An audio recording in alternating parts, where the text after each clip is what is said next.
Hey guys, welcome back to the channel. Whether you're here to compare apps, learn something new, or just stay updated, you're in the right place. Let's jump straight into it. Alright guys, welcome back to the channel. Today, I'll show you how to add your Canva design to Shopify in simple steps, so you can make your store look amazing in 2025.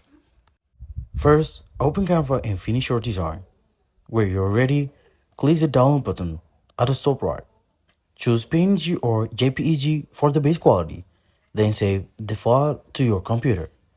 Next, log into your Shopify admin dashboard.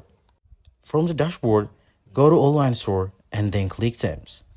Find your current theme and click Customize. In Theme Editor, choose where you want to add your Canva design. This could be the homepage, product page, or a customer section. Click Add Section or select an existing image area. Upload your Canva design file by checking Select Image, then choose the file you downloaded earlier. Adjust the size and placement as needed to make sure it looks great. Finally, click Save to apply your changes. And that's it.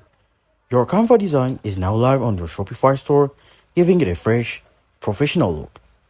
If you found this helpful, smash the like button, subscribe for more easy tutorials, and drop any questions in the comments. Catch you in the next time.